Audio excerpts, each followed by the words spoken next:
नमस्कार आप सभी को, स्वागत है आपका हमारे इस प्लेटफ़ॉर्म पर। UP triple SC Uttar Pradesh अधीनस्थ सेवा चयन आयोग के लिए एक 29 जून को आपकी परीक्षा होनी है जूनियर असिस्टेंट की और इस परीक्षा में आपके 100 क्वेश्चंस पूछे जाएँगे 100 अंकों के और अभी आपने अपना एग्ज़ाम सेंटर भी देख लिया होगा किस सिटी में पड़ रहा है। एग्ज़ाम सिटी भी काफ़ी दूर-दूर है। अब ऐसी स्थिति में जो जूनियर असिस्टेंट की परीक्षा में आपके पास जो शेष समय बचा हुआ है, मुश्किल से आपके पास 5 दिनों का शेष समय चूँकि अब आने-जाने में भी लगभग 1 से 2 दिन आपके निकल जाएँगे। तो 5 दिनों में ये जो 100 क्वेश्चन्स आएँगे, 100 अंकों के लिए। आप सबको पता है कि इस समय यूपी ट्रिपल एससी का लेवल क्या है, किस प्रकार से वो सवाल पूछ रहा है। ऐसी स्थिति में जो एक सेगमेंट आपका बनता है 15 क्वेश्चन्स 15 अंकों के, यानी कंप्यूटर। यहाँ पर एक अच्छा स्कोर किया जा सकता है। यूपी जीके में भी एक अच्छा स्कोर किया जा सकता है। हालाँकि अच्छा स्कोर आप हिंदी में भी करेंगे, अच्छा स्कोर आप सामान्य बुद्धि परीक्षण में भी करेंगे। कुल मिला के सामान्य जानकारी जो 20 अंकों का आएगा, यहाँ पर मामला फँसेगा चूँकि ये काफ़ी ब्रॉड सेक्शन है ना? अब ऐसी स्थिति में हम बात करेंगे आज कंप्यूटर की। 15 क्वेश्चन्स हैं 15 और जितनी भी यूपी ट्रिपल एससी ने अभी तक परीक्षाएँ करवाई हैं, सारी की सारी परीक्षाओं के जो पेपर हैं, वो आपके सामने होंगे। और इस समय आपके सामने होंगे भी और आपने उनको इकट्ठा भी कर लिया होगा और उनके बारे में एनालिसिस भी कर ली होगी कि ये सवाल कहाँ-कहाँ से पूछे जा रहे हैं। आज हम इन्हीं 15 क्वेश्चन्स की बात करेंगे और इन 15 में से आप 15 आउट ऑफ 15 15 में 15 या फिर 15 में 14 इतना स्कोर अगर आप कर ले जाते हो और ये स्कोर करना स्वाभाविक है, आप कर सकते हो क्योंकि आपने पूरा का पूरा पैटर्न देख लिया है पिछले यूपी ट्रिपल एससी ने जितने भी एग्ज़ाम्स करवाए थे। यहाँ पर कहाँ आपको फ़ोकस करना है, शेष बचे 5 दिनों में, हम उनकी चर्चा करेंगे। ठीक? ये सिलेबस है कंप्यूटर का, आपने पढ़ भी रखा होगा। सूचना प्रौद्योगिकी का परिचय, hardware, software, operating system, spreadsheet, email. यहाँ से जो टॉपिक शुरू हैं, ईमेल, सोशल नेटवर्किंग, ई-गवर्नेंस की जानकारी, डिजिटल वित्तीय उपकरण, इंटरनेट, वर्ल्ड वाइड वेब का परिचय, भविष्य के कौशल, साइबर सिक्योरिटी, है ना? और इसके अलावा जो नए टॉपिक्स दिए गए हैं, जैसे artificial intelligence, big data processing, deep learning, machine learning, internet of things, in topics पर ज़्यादा फोकस करना है। कौन-कौन से हैं? आइए देखते हैं इनको। ये आपके सिलेबस में टॉपिक्स दिए गए हैं, ठीक? अब इसमें से एक हो गया आपका ईमेल, ये टॉपिक, सोशल नेटवर्किंग, ई-गवर्नेंस की जानकारी, भविष्य के कौशल और साइबर सुरक्षा का अवलोकन, साथ ही साथ deep learning, big data processing, machine learning, internet of things और ये chapters, cyber security, internet, world wide web. अच्छा इनको पढ़ना कहाँ से है? आप मैक्सिमम इसमें कर सकते हो अपना स्कोर। हालाँकि ऐसा नहीं है कि इन चैप्टर्स के अलावा भी आपसे सवाल नहीं पूछे जाएँगे। ये जो शुरुआती चैप्टर्स दिए हैं, जैसे तकनीकी का परिचय, hardware, software, operating system system से तो बहुत पूछे जाते हैं, है ना? स्प्रेडशीट से भी पूछे जाते हैं। इनके अलावा इन चैप्टर्स को आपको कहाँ से तैयार करना है और कितनी डीप में जाके पढ़ना है? देखिए, इसकी पीडीएफ कंप्यूटर की अगर आप पीडीएफ को लेना चाहते हो अ, डाउनलोड करना चाहते हो तो आप हमारे एप्लीकेशन में आइए। वहाँ इन चैप्टर्स को बहुत डीप में कवर किया गया है, जैसे इंटरनेट प्रोटोकॉल हो गया और भी कई सारे टॉपिक्स हैं, इनको हम लोग आगे कवर करेंगे, ठीक है? कुल मिला के आप एप्लीकेशन में अपने आप को रजिस्टर करके पूरी की पूरी पीडीएफ है। हालाँकि इसमें कंप्यूटर के लगभग सारे चैप्टर्स को कवर किया गया है, लेकिन ख़ास तौर से जहाँ से सवाल इस समय बहुत पूछे जा रहे हैं, उन चैप्टर्स को ज़्यादा गंभीरता से कवर किया गया है। तो एक तो चैप्टर आपको तैयार करना है इंटरनेट प्रोटोकॉल, यहाँ से सवाल डायरेक्ट पूछे जाते हैं। जैसे इनकी विशेषताएँ पूछी जाती हैं, इनमें पोर्ट की संख्या पूछी जाती है, अभी आपने वीपीओ का पेपर देखा होगा, मंडी सचिव का पेपर देखा होगा, एचटीटीपी में डिफ़ॉल्ट पोर्ट संख्या, एचटीटीपीएस में डिफ़ॉल्ट पोर्ट संख्या, इस तरह से सवाल पूछे गए थे। एफ़टीपी में डिफ़ॉल्ट पोर्ट संख्या, ठीक, इसके अलावा एसएमटीपी, यूडीपी, टीसीपी/आईपी इनकी विशेषताएँ क्या हैं? सवाल डायरेक्ट पूछे जाते हैं। इसमें इस तरह से कुछ सिलेबस को कवर किया गया है, आप चाहें तो इस पीडीएफ को डाउनलोड करके आप शेष समय में जो इम्पोर्टेंट टॉपिक्स हैं, आप उनको पढ़ सकते हो, ठीक है? जैसे एचटीटीपी रिक्वेस्ट या अनुरोध और एचटीटीपी रिक्वेस्ट के मेथड्स कौन-कौन से होते हैं, इन मेथड्स को कंप्लीट कवर किया गया है। जैसे गेट यहाँ से भी सवाल आते हैं, पोस्ट, पुट, पैच, डिलीट जैसे गेट रिक्वेस्ट ये क्या होती है, इसकी विशेषताएँ क्या होती हैं? तो यहाँ पर 2-2, 3-3 पॉइंट्स लिखे गए हैं इनकी विशेषताओं पर। इसके अलावा एक सवाल आपको मिलेगा ओएसआई मॉडल से संबंधित, चूँकि इस मॉडल से संबंधित आपसे सवाल पूछे जाते हैं, ठीक है? ओपन सिस्टम इंटरकनेक्शन, ये क्या है? कैसे काम करता है? इसके 7 लेयर्स क्या हैं? और हर एक लेयर की अपनी अलग विशेषता होगी, वो विशेषता कौन-सी है? जैसे अगर हम बात करें फिजिकल लेयर की, इसकी विशेषताएँ क्या हैं? तो ओएसआई मॉडल की सबसे निचली परत है, पहली परत है और भी कई सारे इसमें पॉइंट्स दिए हैं, ठीक है? और इससे संबंधित जो टोपोलॉजीज़ हैं, उनको भी कवर किया गया है। इसके अलावा जैसे डेटा लिंक लेयर, इसकी क्या विशेषताएँ हैं? इस तरह से सवाल आपसे डायरेक्ट पूछे जाते हैं कि डेटा लिंक लेयर में पैकेट को क्या कहा जाता है? जैसे फ्रेम, है ना?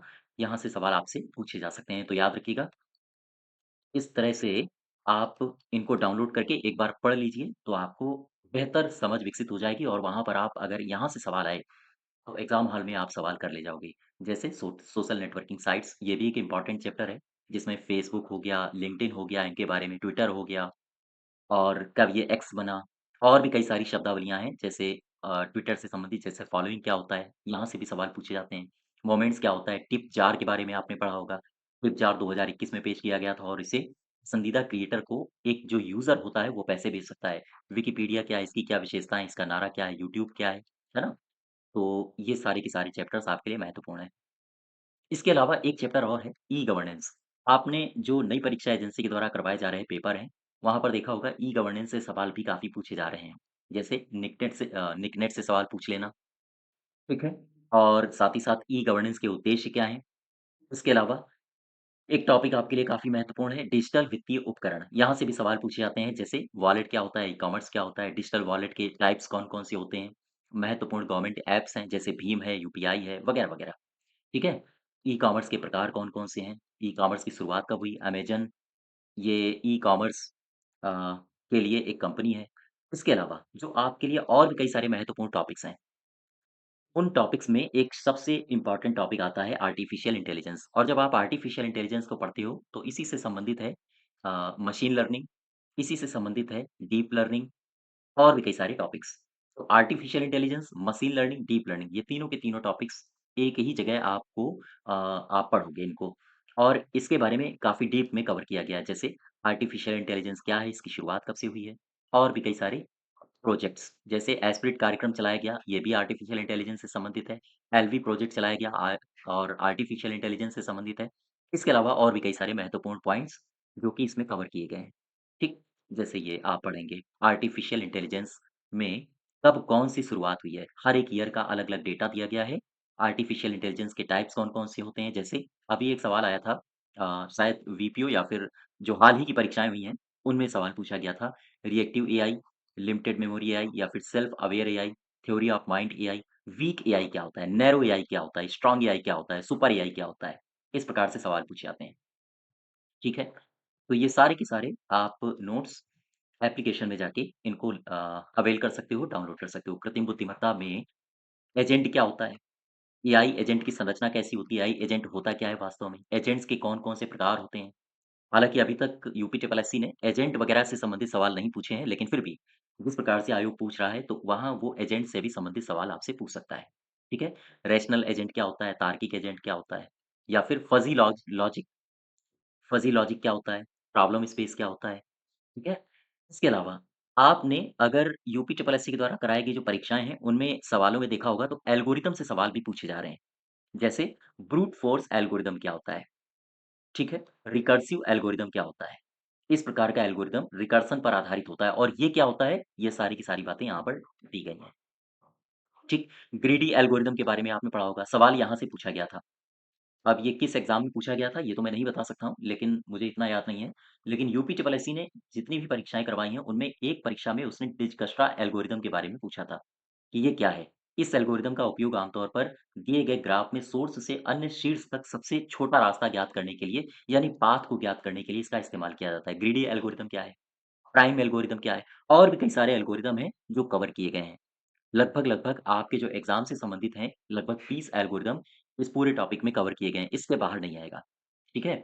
इसके अलावा मशीन लर्निंग भी आपके लिए काफ़ी महत्वपूर्ण है। ये क्या होता है? कब इस शब्द को गढ़ा गया और इसकी विशेषताएँ क्या हैं?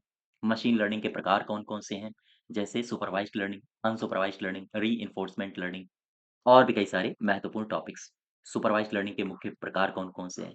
तो ये पूरा टॉपिक आपको इसी पीडीएफ में कवर कराया गया है, तो आप इसको भी अवेल कर सकते हैं। पूरी की पूरी पीडीएफ में ये आपको टॉपिक्स मिलेंगे और एग्ज़ाम के पहले ये कुछ टॉपिक्स हैं, इन टॉपिक्स को आपको गंभीरता से लेना है, ठीक है? हाँ, और यहाँ से आपसे सवाल आयोग पूछ सकता है, ये याद रखिएगा। इसके अलावा डीप लर्निंग क्या होता है? मशीन लर्निंग से या फिर आर्टिफिशियल इंटेलिजेंस ये कैसे संबंधित है? डीप लर्निंग आर्किटेक्चर क्या होता है? इसके फुल फॉर्म्स पूछे जा सकते हैं, डीपीएन, सीएनएन, आरएनएन इसके अलावा इनकी परिभाषाएँ जैसे एलएसटीएम से संबंधित आपने सवाल देखे होंगे।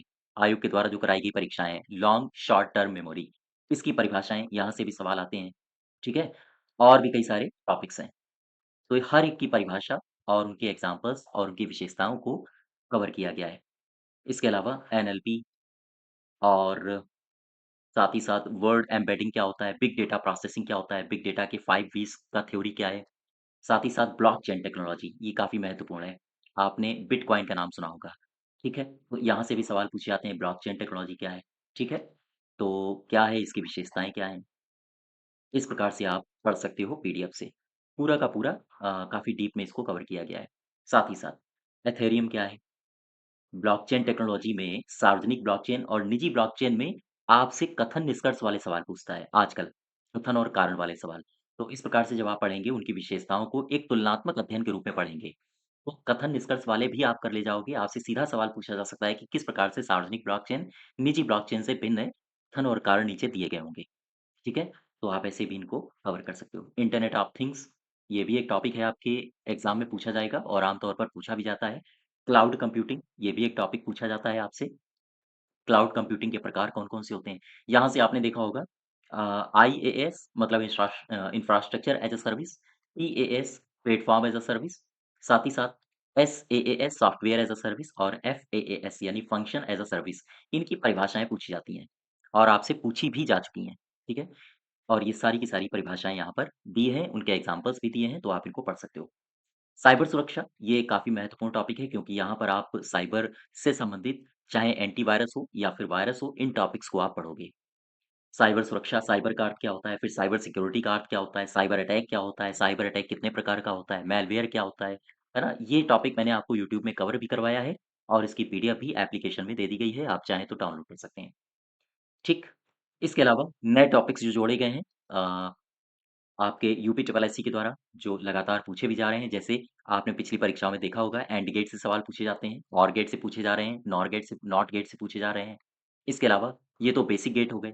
यूनिवर्सल गेट कुछ होते हैं जैसे नैंड, नॉर, स्पेशल गेट होते हैं जैसे एक्सओआर या फिर एक्सक्लूसिव नॉर गेट। तो कुछ यहाँ से सवाल इनकी परिभाषाएँ पूछी जाती हैं, इनकी विशेषताएँ पूछी जाती हैं। ठीक है? तो ये टॉपिक भी आपसे यानी इस पीडीएफ में कंप्लीटली कवर किया गया है, चूँकि आयोग जिस प्रकार से पूछ रहा है, जो नए-नए टॉपिक्स उसने डाले हैं, हर एक टॉपिक को डीप में कवर किया गया है। साथ ही साथ इनकी विशेषताएँ, इनका तुलनात्मक अध्ययन भी कंप्लीट कवर किया गया है। जैसे नॉट में minimum number of NOT gate क्या होता है? Minimum number of NAND gate क्या होगा? ये सारे के सारे सवाल आपसे पूछे गए हैं और पूछे जा सकते हैं। इसके अलावा बूलियन अलजेब्रा आप लोग से सवाल पूछा जाता है परीक्षा एजेंसी के द्वारा। तो बूलियन अलजेब्रा में बहुत कुछ नहीं पढ़ना है। बूलियन बीजगणित क्या है और इसमें एक थ्योरम पढ़नी है आपको। उस थ्योरम से संबंधित जो क्वेश्चन्स आएँगे और साथ ही साथ उस थ्योरम से संबंधित जो फ़ॉर्मूलेज़ हैं, उनको आपको पढ़ लेना है। अच्छा, अब हम बात करेंगे कुछ शब्दावलियों की। यहाँ से कुछ शब्दावलियाँ भी पूछी जाती हैं। कौन-कौन सी? जैसे आप अगर सवाल लगातार जज कर रहे होंगे एजेंसी को, तो उसमें टीडीएमए और सीडीएमए का तुलनात्मक अध्ययन पूछा था। तुलनात्मक अध्ययन का मतलब है कथन निष्कर्ष से सवाल उसने पूछे थे। एसएसडीज़ और एचडीडीज़ क्या होता है, इससे भी कथन निष्कर्ष से सवाल पूछे गए थे। आपने पीआर, पेज रैंक एल्गोरिदम का नाम सुना होगा। पीआर क्या होता है? इस एल्गोरिदम के बारे में पूछा गया था। ऑपरेटिंग सिस्टम में पेजिंग से सवाल आपसे पूछे जा चुके हैं। ठीक? तो जितने भी सवाल पूछे जा चुके हैं, उस हर एक टॉपिक को कवर किया गया है और जितनी भी संभावना बन सकती है कंप्यूटर में इधर-उधर से सवाल पूछने की, उन टॉपिक्स को भी कवर किया गया है। जैसे स्वैपिंग इन, स्वैपिंग आउट ये सब क्या होता है, सेगमेंटेशन क्या होता है, वगैरह-वगैरह। प्रोसेस शेड्यूलिंग से सवाल पूछे जा चुके हैं, आपने देखा होगा आयोग के द्वारा, ठीक है? तो ये इस पीडीएफ को मेरा बताने का केवल और केवल एक ही मकसद था कि जो नए टॉपिक्स हैं, हर एक उस नया टॉपिक्स को कवर किया गया है, ठीक है? और आप चाहें तो इसको एप्लीकेशन में जाके अपने आप को रजिस्टर करके अवेल कर सकते हो। इस पीडीएफ के साथ-साथ इन टॉपिक्स के साथ-साथ आपको हर वो टॉपिक मिलेगा जो कंप्यूटर में आपके सिलेबस में दिया गया है। चाहे मेमोरी से संबंधित हो या फिर कंप्यूटर के जो ट्रेडिशनल टॉपिक्स हैं, जैसे कंप्यूटर का इतिहास हो गया, मेमोरी हो गया या फिर आउटपुट डिवाइस हो गया, इनपुट डिवाइस हो गया, हर टॉपिक को कवर किया गया है। लेकिन ज़्यादा बल दिया गया है ये जो नए टॉपिक्स हैं, इन पर। ठीक है? अब हम आपको 2-3 बातें और बता दूँ। मैं आपको बता देता हूँ।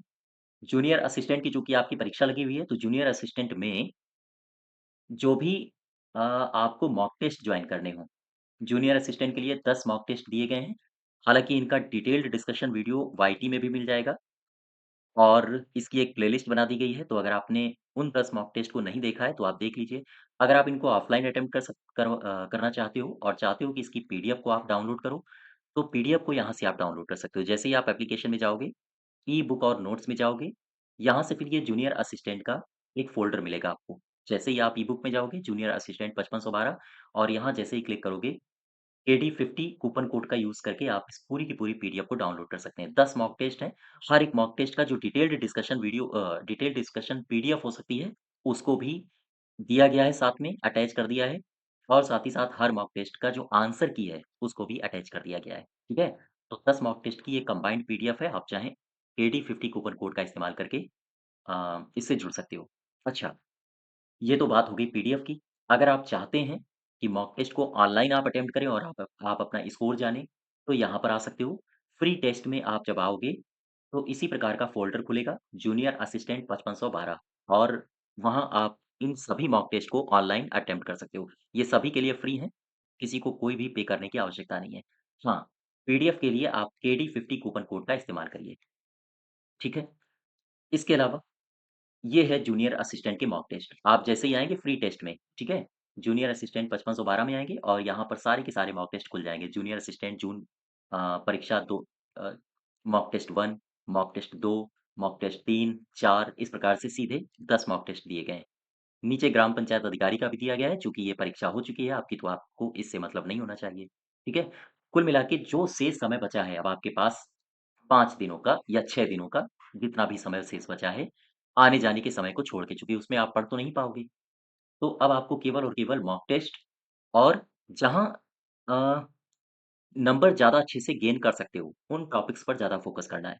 बहुत ज़्यादा नया कुछ नहीं पढ़ना है कि आपने ज्योग्राफ़ी खोल ली, उसमें आप नया पढ़ने लगे या फिर आपने इकोनॉमिक्स खोल ली, उसमें आप नया पढ़ने लगे, ये ऐसा कुछ मत करना। कुल मिला के आपको 10 मॉक टेस्ट जो दिए गए हैं, उनको अटेम्प्ट करना है। इसके अलावा यूपी स्पेशल, कंप्यूटर, हिंदी ये सब तो आपने पढ़ ही रखी होगी, रीज़निंग भी पढ़ ली होगी। बस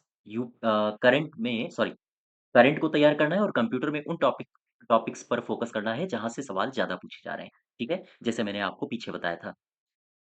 और इसके अलावा कुछ इस प्रकार से आपको पीडीएफ दी जाएँगी, तो आप डाउनलोड करके इनका प्रिंट भी निकलवा सकते हो। अच्छा, अगर आप यूपी ट्रिपल एससी में किसी भी परीक्षा की तैयारी कर रहे हैं और आप यूपी जीके और कंप्यूटर के कॉम्बो बैच से जुड़ना चाहते हो, तो आप केडी21 इस कूपन कोड का इस्तेमाल करके कॉम्बो बैच से जुड़ सकते हो। इसमें यूपी जीके और कंप्यूटर दोनों को कवर किया गया है। साथ ही साथ अगर आप दोनों को कंबाइंड बैच नहीं लेना चाहते हो, तो फिर अलग-अलग बैचेज़ से भी आप जुड़ सकते हो। कंप्यूटर का अलग बैच है और यूपी सामान्य अध्ययन का अलग बैच है। अच्छा, इसमें अगर आप यूपी सामान्य अध्ययन या फिर कॉम्बो बैच से जुड़ेंगे, तो आपको हर महीने उत्तर प्रदेश की करंट अफ़ेयर्स की पीडीएफ भी दी जाती है। ठीक है? और ये पीडीएफ आपके लिए लगभग 1 साल तक दी जाएगी। तो ये बैचेज़ हैं, आप चाहें तो इन बैचेज़ से जुड़ सकते हो। ये मॉक टेस्ट थे, आप चाहें तो मॉक टेस्ट की पीडीएफ को डाउनलोड कर सकते हो। और चाहे तो ऑनलाइन अटेम्प्ट कर सकते हो और ये है पीडीएफ कंप्यूटर की।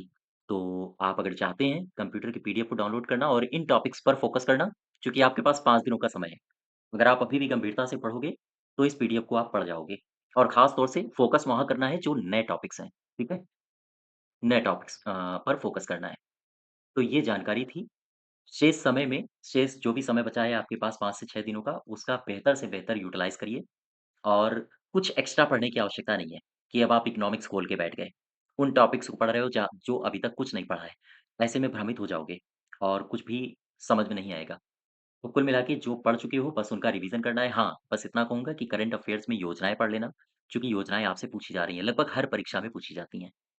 और जो नीतियाँ दी गई हैं उत्तर प्रदेश सरकार ने कई सारी नीतियाँ जारी करी थी, उनमें कुछ महत्वपूर्ण नीतियाँ हैं वो पढ़ लेना और कंप्यूटर में 15 क्वेश्चन्स 15 अंकों के लिए इसकी पीडीएफ को डाउनलोड करके पढ़ लीजिएगा और आई होप आप सब लोग बहुत अच्छा स्कोर गेन करोगे, ठीक है? और बाकी मॉक टेस्ट को एक बार ज़रूर लगा लेना। अगर आप नहीं पीडीएफ से पढ़ पा रहे हो तो ऑनलाइन सभी के लिए फ्री है। वो सभी लोग अटेम्प्ट करो और उसका डिस्कशन भी यूट्यूब पे पड़ा हुआ है, उसको भी आप लोग एक बार देख लेना, ठीक है? तो आज यहीं तक रखते हैं। धन्यवाद।